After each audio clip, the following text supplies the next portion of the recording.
Bonjour à tous et bienvenue à l'Agence mutuelle des motards. Euh, euh, Merci Sacha d'avoir organisé cette conférence de presse. Merci.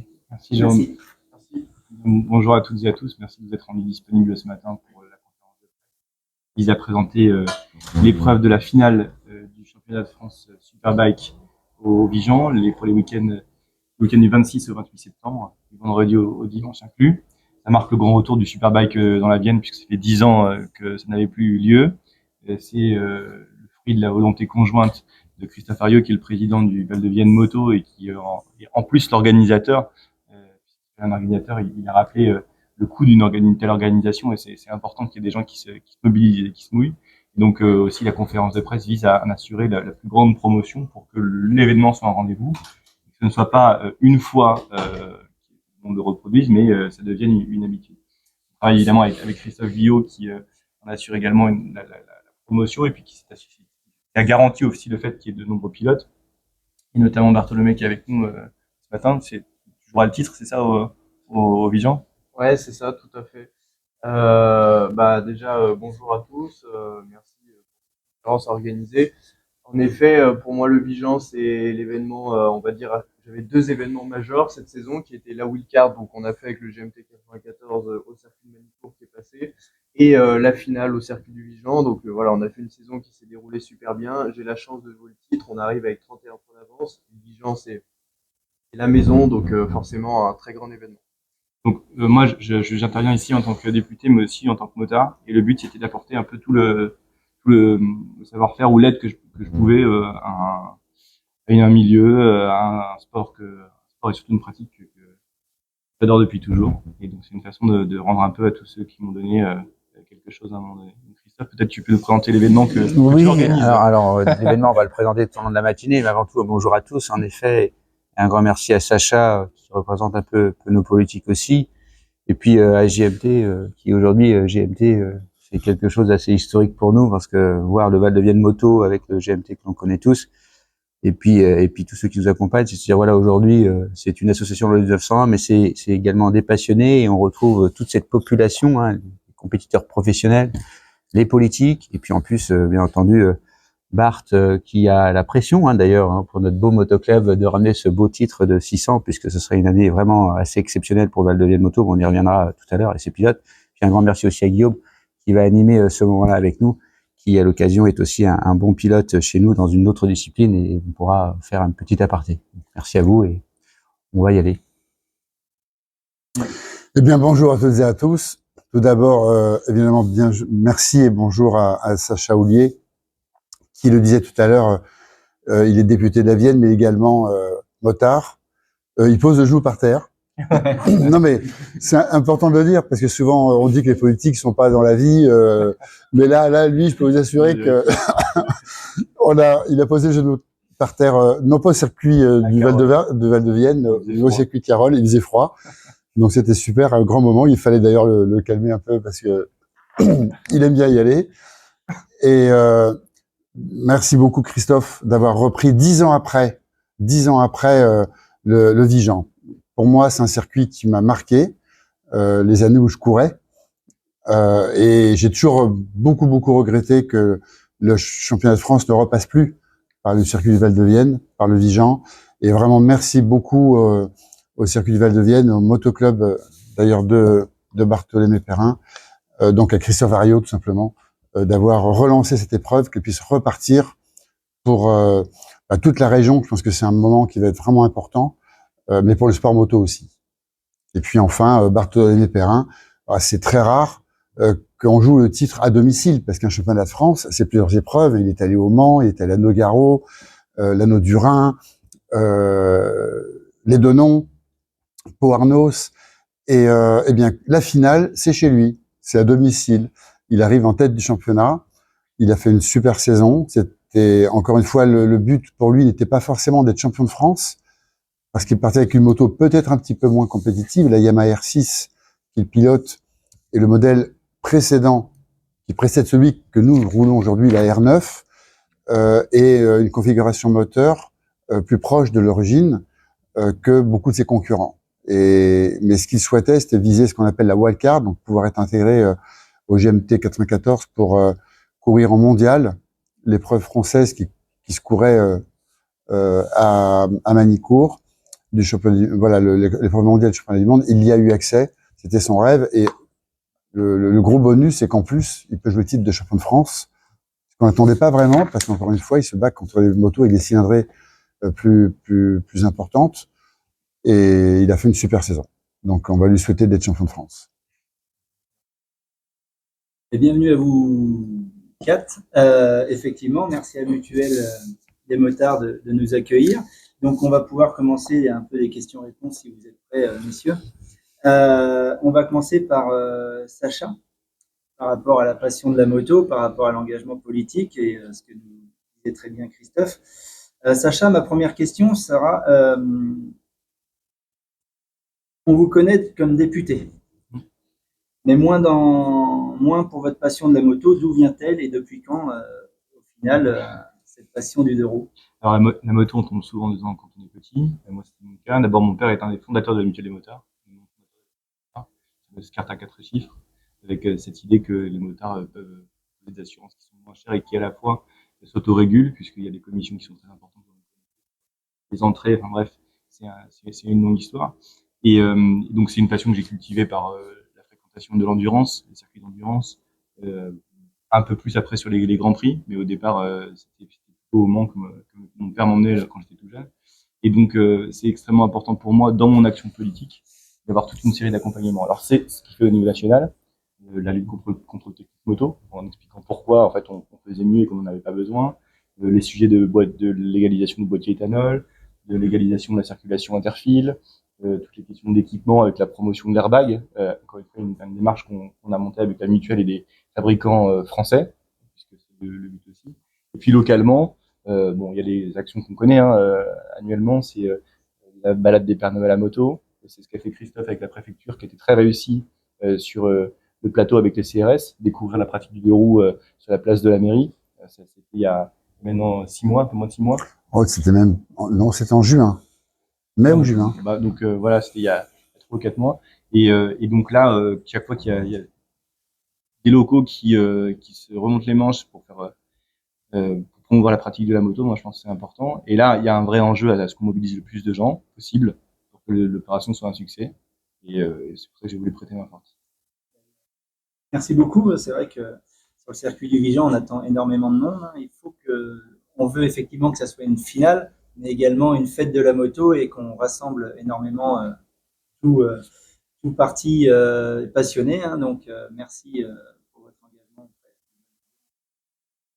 Christophe, Ario, peux-tu nous parler de ton parcours et ce qui t'a emmené à prendre la présidence du Val de Vienne Moto?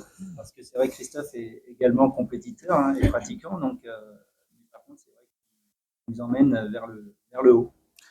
Alors oui, alors avant, je reprends après ce qu'a énoncé Christophe. Le Superbike n'est pas une volonté personnelle, loin de là, bien au contraire. C'est une volonté de tous nos adhérents et de toute mon équipe staff que je remercie.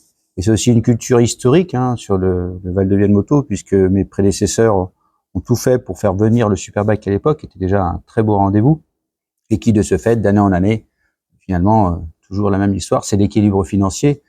Et de là a été pris une décision très sage de se dire voilà, c'était très compliqué, et on a dû arrêter malheureusement en 2015. Donc là, je répète, c'est pas un homme, c'est toute une équipe, c'est toute une population, c'est tous ces pratiquants et ces partenaires qui nous ont poussés à reprendre le sujet du Superbike. Et de ce fait, on attendait d'avoir repris un peu d'épaule et un peu de poumon pour produire ce sujet-là qui est assez grandiosque, il faut se le dire, à notre niveau.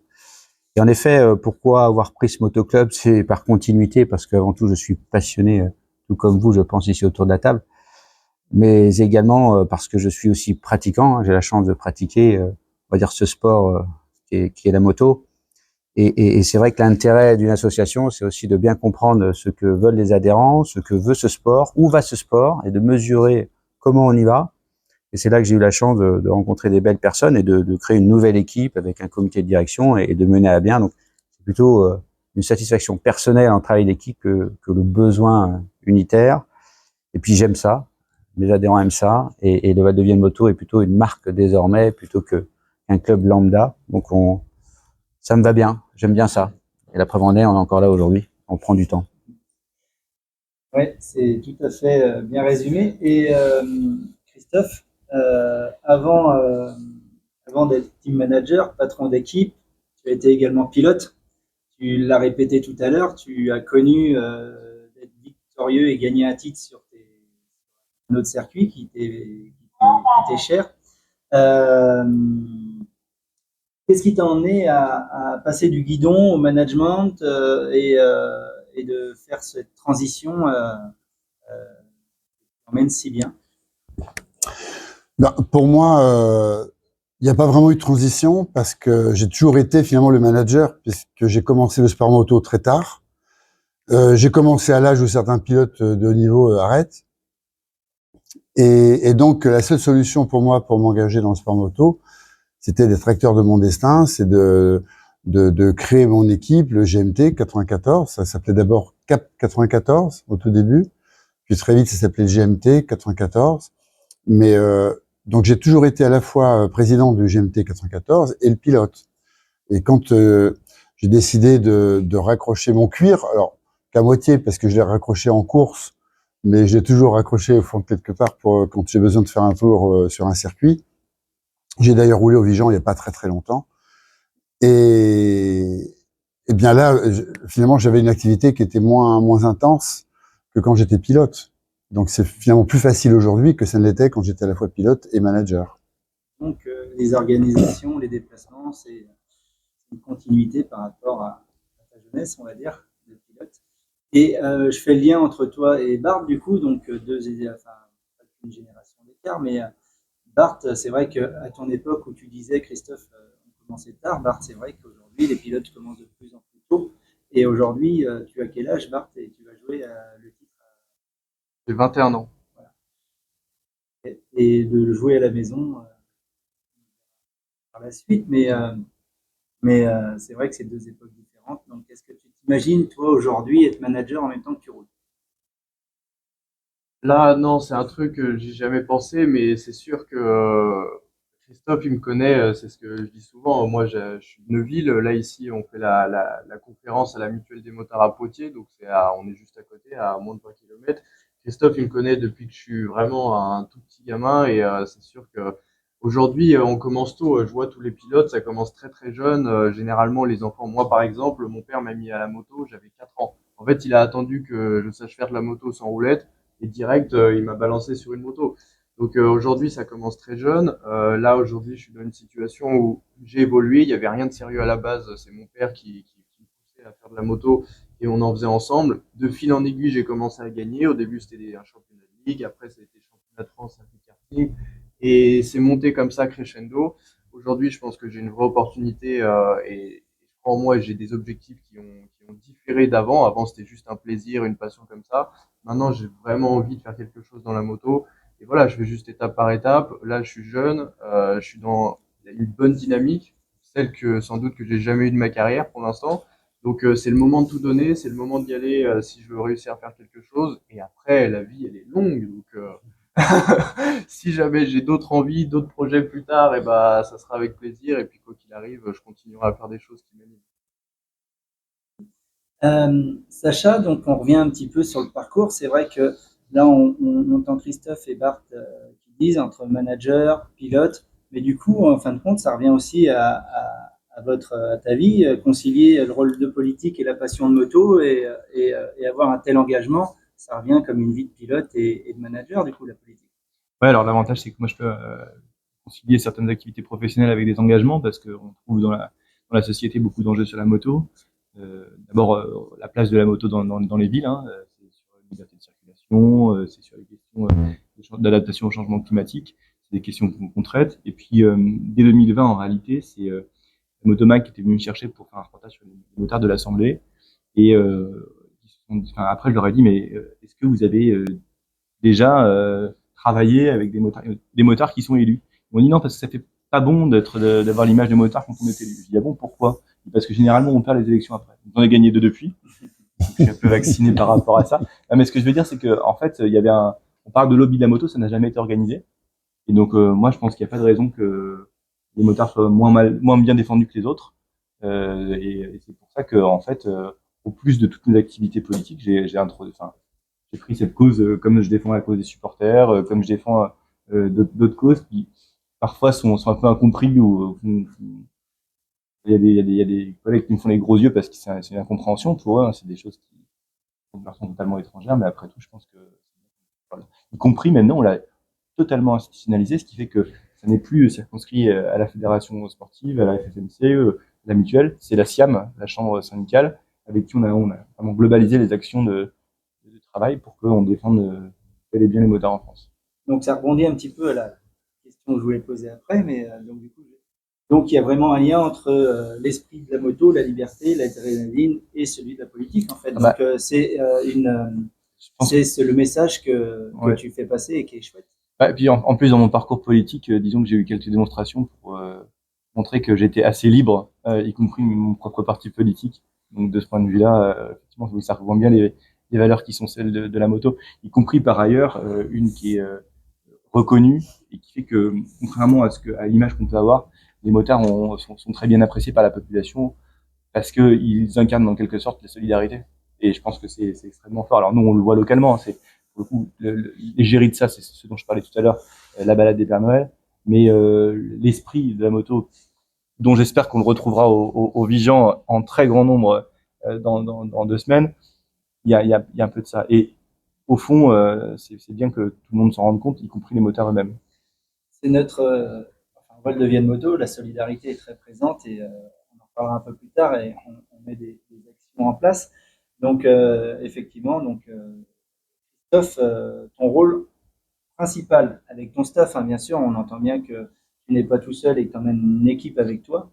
Quel est ton rôle principal en tant qu'organisateur du FSBK et des autres événements que vous gérez? Allez, je ne vais pas dire tu gères, parce que je sais que tu n'aimes pas ça. Et que le staff et les adhérents puissent gérer. Tu peux nous expliquer comment vous emmenez une telle année comme cette année avec le FSBK en plus au calendrier, qui est un gros événement. D'autant plus, il y a la finale. D'autant plus, on a un pilote qui peut décrocher le titre, qui va décrocher le titre sur notre circuit. Hein, et effectivement, un autre pilote qui est champion de France déjà dans la catégorie. Oui, en effet, le mot organisateur, pour donner conscience sur le sujet, c'est 3 mots que je répète souvent. Avant tout, organiser, c'est d'être passionné. Donc, on a 3 mots clés chez nous. C'est passion, plaisir, sécurité. Donc, c'est ce que l'on porte avec toute une équipe. Et en effet, on a un rôle sur le SBK qui est plutôt de promoteur-organisateur, parce qu'il faut savoir que malgré le niveau national ou l'élite des pilotes, il faut promotionner cet événement avec la Fédé, et c'est là qu'on est des vrais relais avec le GMT comme aujourd'hui, ou les politiques. Et puis le mot organisation, une organisation assez symbolique, puisque pour donner une petite notion, c'est plus de 70 à 80 bénévoles qui vont se mobiliser là-dessus, c'est plus de près de 80 commissaires. Enfin bref, on va être sur un système autour de 150 à 200 personnes à gérer là, ce beau superbike. Donc oui, c'est gérer tout ça en tant que promoteur organisateur. Et à côté de ça, il y a toute la continuité. Il faut savoir que ce Val de Vienne Moto, qui désormais entame sa 19e année, en effet, a déjà accueilli le Superbike plus de 4 fois. C'est de se dire, attention, on a aussi des journées dites track day, ces journées d'entraînement, donc qui sont accessibles à tous les pratiquants de la moto. Même pour Sacha, je te souhaite et on t'invitera gracieusement, je suis pas sûr, à poser le genou du Val de Vienne Moto, parce qu'on compte nos sous. Ça, c'est l'état d'esprit de notre motoclub, comme pour les politiques d'ailleurs, qui devraient bien compter leurs sous. Il faut mettre un peu d'euphorie dans cette rencontre, mais également la partie track day, qui c'est une dizaine de journées, je crois par an. On est porteur d'un championnat de Ligue Nouvelle-Aquitaine, qui est un des championnats dans lesquels on réunit, et Bart avait participé et gagné face à moi, c'est vrai, mais il était avec Greg Black, mais donc il n'est pas un petit pilote. Et qui se fait, c'est le championnat de Ligue, c'est plus de 3 épreuves sur 4, donc ça pèse beaucoup d'organisation, et aujourd'hui c'est plus de 350 pilotes engagés. Pour donner une notion de Superbike, on parle de 150 à 200 pilotes. Quand nous on fait un championnat accessible à tous, avec plus de 350 pilotes sur le circuit de Val de Vienne Moto, mais également, on y viendra tout à l'heure, on organise également la School Academy, une école pour enfants. C'était justement ce qu'expliquaient Bart et Christophe ou Sacha. Je pense que le début commence par nos enfants, la sécurité de nos enfants, la passion partagée avec nos enfants. On a créé cette belle école, ça fait maintenant 5 ans. où on fait de belles histoires et ça se passe très bien. Et là, c'est près d'une trentaine de stages par an. Donc, quand vous regardez tout ça, une association loi 1901, 2 passionnés dans un plaisir et tout en sécurité, ça c'est l'objectif, c'est presque 40 événements par an. Donc, croyez-moi, en loi 1901, on aime ça et je suis content une nouvelle fois de mon équipe, de l'état d'esprit de ce Val de Moto qui est une continuité depuis sa création. Hein. Je n'invente rien sur cette passion et ce plaisir. Avant tout, c'est une bande de copains qui a créé ce motoclub, que je salue d'ailleurs. Mais également, la continuité de tout ça, c'est toujours une bande de copains avec des hommes, des femmes, une parité. D'ailleurs, on a une importance assez forte sur la gestion de ce motoclub puisqu'on est à près de 45% femmes et 55% hommes. Là aussi, je peux faire un clin d'œil à Potique. N'hésitez pas à cette parité. Ça fonctionne bien. Des fois, c'est pas simple. En tout cas, on prend beaucoup de plaisir une nouvelle fois. Voilà. Ouais, c'est vrai que c'est chouette. Souvent de fois, on parle de... Forcément, vous l'avez compris, hein, je suis également adhérent au Val de Vienne Moto. Donc, forcément, et souvent de fois, on parle de la famille du VVM. Et tu vas pas me contredire. C'est vrai qu'on est assez soudés. Christophe, effectivement, ton parcours, on le connaît, mais quels ont été les moments forts qui ont marqué l'histoire du GMT 94 depuis sa création? Il y en a eu des nombreuses, il y a eu des nombreux moments forts. Alors en choisir un, c'est impossible. Mais par contre, est-ce que tu peux nous raconter un petit peu tous ces moments forts? Bah, c'est sûr qu'il y en a énormément, même si j'aime bien rappeler quand je vais raconter un peu l'histoire de GMT 94, je me retrouve dans des lycées ou des collèges, j'aime bien rappeler quand même qu'on a plus perdu que gagné. Il y a plus d'échecs que de réussites. C'est mon politique. Voilà. Mais et je dis ça sans aucune fausse modestie, hein, c'est réel. D'ailleurs, on est 3 fois champion du monde d'endurance. On a fait le championnat, je crois, 12 fois. Donc, on l'a perdu 9 fois. En tout cas, on l'a pas gagné 9 fois. On a été 6 fois vice-champion du monde. J'ai eu des adversaires très coriaces, dont le CERT. On parle de Greg Black tout à l'heure, qui est maintenant Greg Black. Dans les moments très forts, pour moi, il y a eu le Bol d'Or 95 qui était entré dans l'histoire de la moto, parce que même si alors on nous a mis sur le podium, j'étais pilote aussi pour une 4e place, puisque on termine à 0 seconde 92 du podium après une bagarre incroyable qui a duré toute la course, qui a duré 24 heures, mais si j'en parle, c'est parce que ça a déclenché beaucoup de choses que beaucoup ne savent pas. C'était le premier Bol d'Or de l'histoire du Bol d'Or qui est arrivé à son terme, puisque le speaker de l'époque, pour pas le nommer Francis Magnanou, il y avait la 6, c'était Éric Courly, avec Dominique Saron et Jean-Claude Chemarin qui commentaient, ont tout fait pour empêcher, et la direction de course, pour empêcher que le public n'envahisse l'épreuve, parce qu'il y avait ces bagarres qui a duré 24 heures. Et c'était décrété l'événement moto de l'année, dans Moto Journal, Moto Revue, devant la 4e place de Lydia Jacques en Argentine. Et donc, suite à ce Bol d'Or, toutes les courses de 24 heures n'ont plus jamais été interrompues par le public. Donc, c'était un moment qui était assez incroyable. Après, évidemment, puisqu'on est ici pour Bart, pour moi, en fait, en tant que sportif, les 2 moments très forts, ça a été d'avoir gagné les 24 heures du Mans.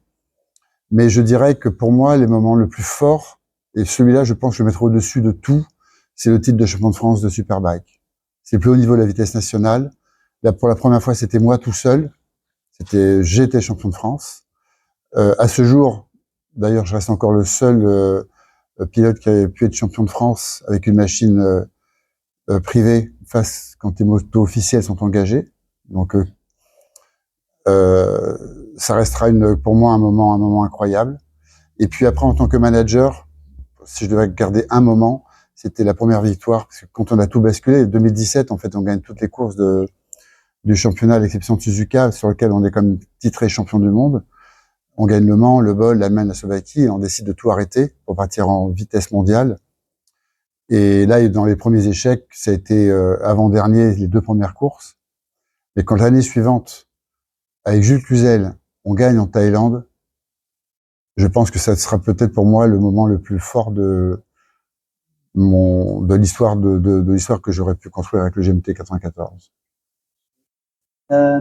Souvent de fois, hein, tu es cité, ton équipe est citée, le GMT 94, pardon, est souvent cité comme un exemple tel que le professionnalisme, la passion. Qu'est-ce qui fait selon toi la force de ton équipe? Et je poserai également, je rebondirai après sur Christophe sur la même question. Non, mais la question n'est pas de savoir si on est professionnel, si on l'est pas, comment on s'organise. Je pense que ce qui m'aura toujours guidé, c'est une phrase et que je donne à tous les gens qui passent chez moi, tous les jeunes qui arrivent de l'école.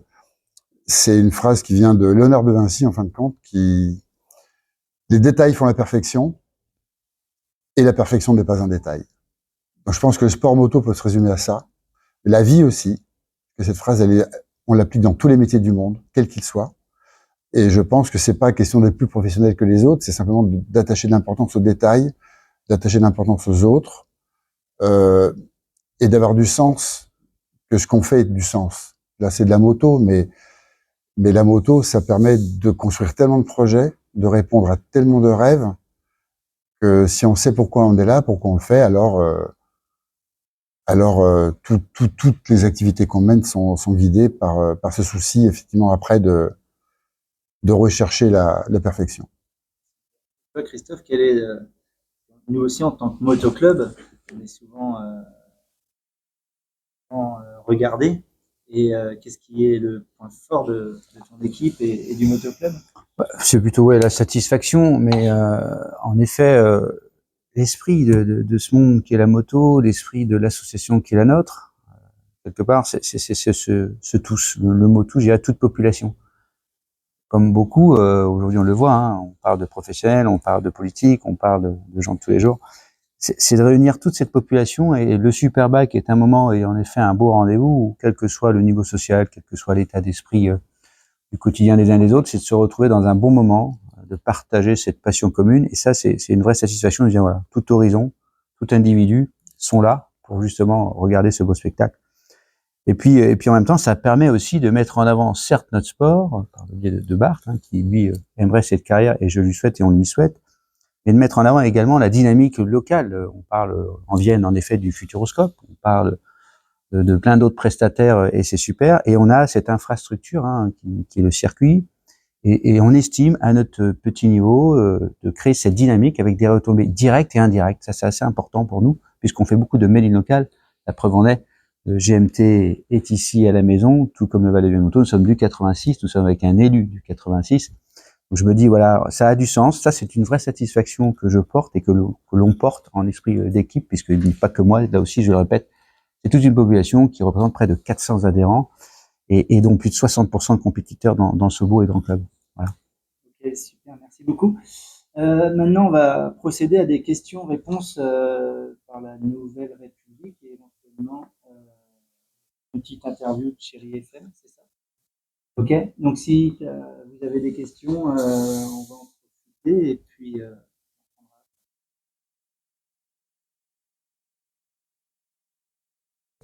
Alors, écoutez, j'aimerais avoir ce pouvoir. Nous aimerions tous même gagner au loto si on connaissait les numéros, et je pourrais partager avec vous hein, si nécessaire. Christophe, 20 000. 20 000. Non, mais souhaiter, il faut savoir que nous espérons, en fonction de la météo, aller chercher le mot 10 000 visiteurs. Hein. En dessous, ce sera difficile pour nous, vous l'aurez compris. Au-dessus, ce sera superbe. Donc, on est prêt à accueillir bon nombre de participants grand public. Donc voilà, 10 000 serait une vraie grande victoire pour notre Superbike, étant donné la conjoncture, l'environnement et ce sport. Il y a, en fait, cette conférence de presse, c'est pour marquer le retour, mais c'est aussi un enjeu de mobilisation très fort aux motards, en leur disant, on est capable, enfin, pour le coup, le club est capable d'organiser de grandes choses. Ils prennent beaucoup de risques pour le faire. Donc, on se mouille à leur côté pour ça. Par contre, s'il vous plaît, répondez présent pour qu'on puisse le reproduire. Alors justement, on a différentes tarifications. On a mis en place des préventes hein, qui sont accessibles sur notre site web actuellement, sur Val de Vieux-Moto. Donc en effet, on va être actuellement sur 8 euros l'entrée, et puis après on aura une tarification spéciale week-end, samedi, dimanche, ça c'est pour l'enceinte générale. Puis après vous aurez des options, vous avez une possibilité d'avoir des options pour accéder au paddock, pour être au plus près des pilotes. Et puis après vous avez, donc là c'est sur les tarifications plus 5 euros, faut le savoir. Et après on a des places privilèges qui sont assez limitées, qui donneront accès en contre-piste pour qu'on soit encore un peu plus près des compétiteurs et de ce beau week-end, avec l'accès à la tour et j'en passe et des meilleurs, et tous les détails sont sur notre site web. Puis après, en avant-première, sachez que à partir de cette semaine, on va mettre en place la vente avec un nombre assez réduit, mais de places VIP. Donc là, les VIP, on sera carrément en loge et on a une rencontre au plus près de nos pilotes. Donc ça, on a voulu aller, on voudrait faire vivre cet événement, quelles que soient les personnes qui viennent nous voir. Et en fonction des moyens, de l'envie, de l'engouement, on a cette carte-là qui est importante. Juste, je voulais rappeler, il faut savoir, on parle de ce sport comme il est, mais il faut savoir que chaque billet vendu, nous sommes maintenant depuis quelques années avec un hôpital pour un enfant, avec toute l'équipe de JKO, le CHU de Poitiers. Donc on participe, hein, un ticket vendu, c'est aussi donner une quote-part à ces enfants malades, donc c'est aussi important pour nous, c'est vraiment aussi, ça fait partie de notre ADN, le partage du sujet, puisque nous, loi 1901, on n'est pas là pour gagner, on est là pour réussir un projet, donc important.